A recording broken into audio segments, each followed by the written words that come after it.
when a dying 6-year-old boy dressed exactly like Michael Jackson somehow made it past security and onto the stage during a live concert. 20,000 people watched in stunned silence as the king of pop did something that would make headlines across America.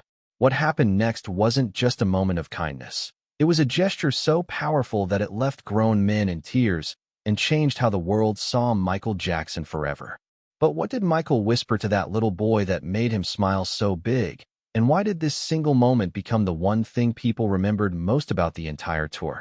The roar hits you first, 20,000 voices screaming as one, a wall of sound that vibrates through your chest and rattles your bones. Madison Square Garden pulses with electricity on this sweltering July night in 1988, the air thick with anticipation and the sweet smell of popcorn mixing with teenage perfume.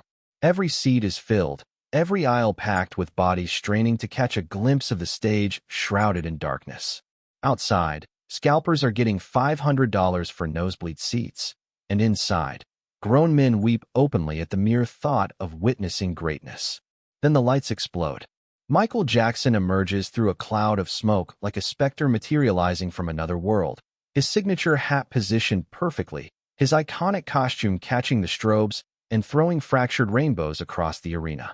The crowd erupts into hysteria, girls fainting in the front rows, security guards struggling to hold back the human tsunami pressing against the barriers, paramedics already moving toward the casualties of pure ecstasy. This is more than a concert. This is a religious experience, a mass baptism in the church of pop music. But something feels different tonight. Between the perfectly choreographed moves and lip-synced vocals, Michael's eyes sweep the audience with unusual intensity, lingering on the special section cordoned off near the stage. Make-A-Wish Foundation banners flutter above a small group of children in wheelchairs, some clutching oxygen tanks, others wearing brave smiles despite the tubes snaking from their noses. These are his kids, the reason he performs, the faces that haunt his dreams and fuel his purpose. Hospital bracelets catch the stage lights like tiny beacons of hope in the darkness. The opening notes of "Wanna Be Startin' Somethin'" thunder through the speakers, and Michael launches into his signature moves with mechanical precision. Spin, kick, freeze. The crowd screams on cue. Glove catch, shoulder thrust, moonwalk. The sea of humanity moves as one organism, feeding off his energy, but tonight there's an undercurrent of something else, a tension that crackles through the air like static before a storm. Even the seasoned crew members backstage exchange glances, sensing that tonight the usual script might get thrown out the window. Security guards pace the perimeter with earpieces buzzing, their eyes constantly scanning for threats, for overzealous fans, for anything that might disrupt the carefully orchestrated spectacle. The show must go on. The show is everything. Insurance policies worth millions hang in the balance of every perfectly executed moment. But in the VIP section, a small figure shifts restlessly in his wheelchair, his tiny hands adjusting a child-sized sparkling uniform that mirrors his heroes exactly, down to the last rhinestone and military detail. The child's mother grips his wheelchair handles tighter, knowing this might be their last concert together, their final shared moment of joy before the inevitable. She watches her son mouth every word to every song, his frail body swaying with what little strength he has left, and wonders if miracles still exist in a world that has already taken so much from them both. Tonight feels charged with possibility, as if the universe itself waits in anticipation, waiting for something miraculous to unfold. Behind the glittering facade and thunderous applause, Michael Jackson carries a weight that would crush most mortals. Each night, he transforms pain into poetry, loneliness into light, but the cost grows heavier with every performance. Tonight, as he changes costumes in the narrow space between song transitions, sweat stinging his eyes and his heart hammering against his ribs, he thinks about the children waiting in the special section. Their courage, their hope, their unshakable faith that somehow his music can heal what medicine cannot touch. The irony isn't lost on him. Here he stands, the king of pop, master of his domain. Yet he feels more kinship with those fragile souls in wheelchairs than with the industry executives watching from their luxury boxes. They know the struggle of fighting for each moment, of finding joy despite suffering, of finding magic in moments that others take for granted. His own childhood, stolen, monetized, performed away before he could even spell his own name, has left him feeling like a perpetual outsider looking in, forever seeking the innocence that was never his to lose. The costume assistants work around him with practiced efficiency, adjusting straps and checking microphone packs while he stares at a Polaroid photo taped to his dressing room mirror. A little girl from Chicago Children's Hospital, bald from chemotherapy but grinning with pure joy, her thin arms wrapped around his neck during a backstage visit last month. She died 3 weeks later. Her mother sent the photo with a note. "Thank you for giving her one perfect day." 2 minutes, Michael, his stage manager, barks through the intercom, breaking his reverie. The show's rhythm is sacred, each second choreographed to perfection, but Michael's mind keeps drifting to the faces in section 104. He's already broken protocol twice tonight, lingering an extra beat during Billie Jean to wave at a boy with leg braces, dedicating "She's Out of My Life" to a teenager whose parents flew in from Kansas just for this moment. His security team grows more nervous with each deviation from the script. "The kids," he whispers to his reflection, adjusting the fedora that has become both crown and shield. It's always about the kids. They see him not as a commodity or a controversy, but as someone who understands their battles, who transforms their pain into something beautiful. In their eyes, he finds the acceptance that eludes him everywhere else: pure, uncomplicated, healing. The opening guitar riff of "Smooth Criminal" begins to pulse through the speakers, and Michael takes his position in the wings.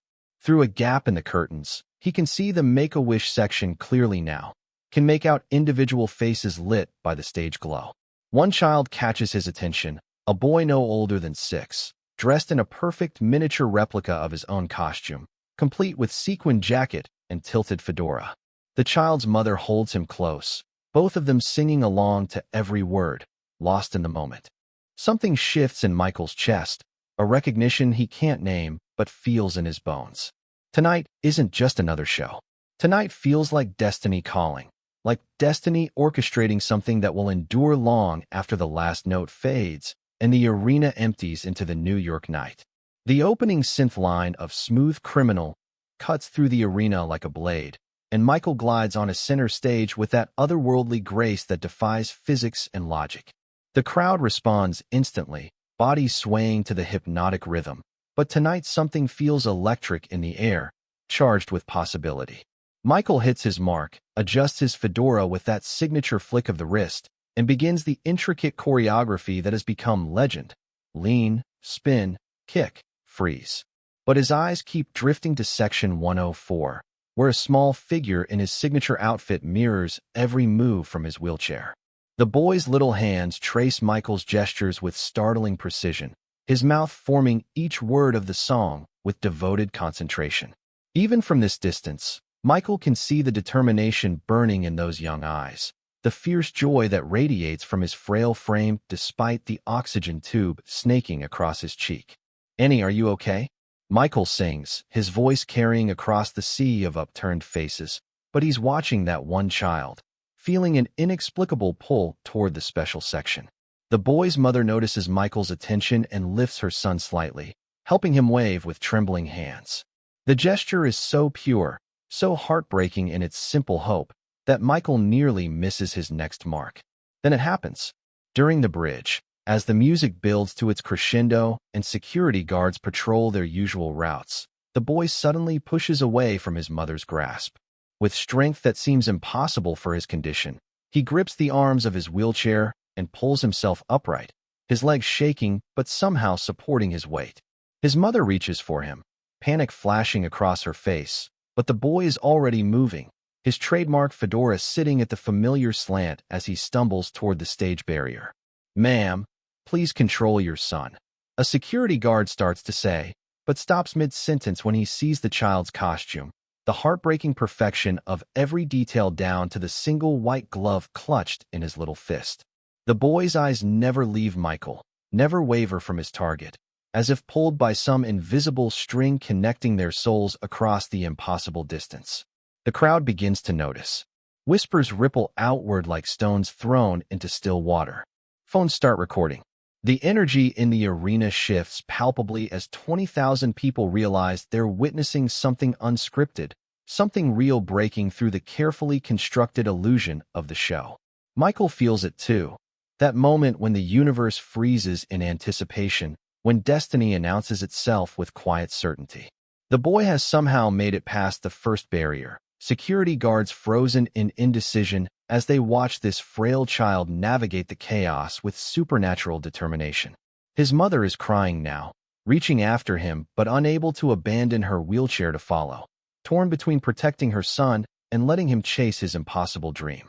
The music continues its relentless pulse, the other dancers maintaining their choreography around Michael like planets orbiting a sun, but everything has changed. Michael's feet slow, his movements becoming less sharp, less calculated, as he watches this small mirror image of himself inch closer to the stage. The boy stumbles, catches himself, keeps moving forward with that same otherworldly grace that Michael recognizes as his own, passed down through some cosmic inheritance. Thousands of souls lean forward in their seats, sensing that they're about to witness something that will live in their memories forever, something profound that transcends entertainment and touches the sacred space where human hearts recognize their own reflection in another's courage. Time fractures into slow motion as Michael makes a choice that will echo through eternity. He stops singing mid-verse, his voice trailing off as the instrumental continues beneath him, and walks directly to the edge of the stage where the small boy has somehow navigated past security and reached the platform barrier. The arena falls into a hush so profound you can hear individual heartbeats, the massive crowd waiting in suspended silence as their idol kneels down to meet a dying child at eye level. "Hey there, little man," Michael whispers, his voice barely audible above the music, but somehow carrying to every corner of the silent arena. The boy looks up with eyes that hold too much wisdom for his 6 years, his little hand still clutching that white glove like a talisman. Without hesitation, Michael reaches out and lifts the child onto the stage with the gentleness of a father, cradling him against his chest as if he were made of spun glass and starlight. The crowd explodes, but it's not the usual screaming hysteria. It's something deeper, more primal, the sound of the crowd recognizing love in its purest form. Michael removes his own fedora and places it on the boy's head, adjusting it with the same care he'd used to crown a king. The hat swallows the child's small face, but his smile blazes brighter than all the stage lights combined. "What's your name?" Michael asks, still kneeling so they remain eye to eye, equals in this sacred moment despite the vast gulf of fame and circumstance that should separate them. "Ryan," the boy whispers back, his voice barely stronger than breath, but filled with joy so radiant it seems to illuminate the entire arena. Michael nods solemnly, as if this introduction is the most important business meeting of his career.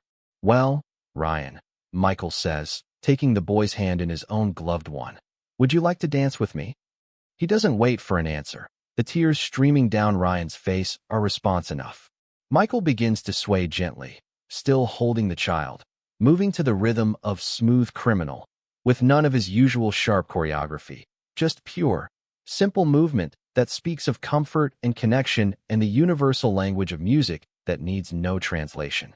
The other dancers have stopped their routine entirely now, forming a protective circle around this impossible moment as Michael lifts Ryan higher, carrying him across the stage so every person in the arena can see this small warrior who conquered security and disease and fear itself just to dance with his hero. The boy's mother is sobbing in her wheelchair below, her hands pressed to her heart as she watches her son live a miracle in real time. As the song winds toward its conclusion, Michael leans close to Ryan's ear and whispers something that no microphone catches, no camera records, something meant only for this one brave soul who reminds him why he performs, why he endures the madness of fame, why he transforms his own pain into healing for others. Ryan's eyes widen, then he throws his thin arms around Michael's neck and holds on, as if he could stop time itself through the sheer force of his love. When Michael finally, gently passes Ryan back to security, not as an intruder to be removed, but as precious cargo to be treasured, the arena erupts in applause that seems to lift the roof itself. But Michael barely hears it. He's watching Ryan disappear back into the crowd, That oversized fedora still perched on his small head like a promise, like a blessing, like proof that sometimes the universe conspires to create perfect moments that remind us all why we're here. The music fades, but the memory crystallizes into something eternal, something that will be retold and remembered long after the last person leaves Madison Square Garden, long after the final photograph is developed, long after Ryan's brave journey reaches its inevitable end. Tonight, for 3 minutes and 47 seconds, the king of pop became simply Michael, and a dying little boy became immortal.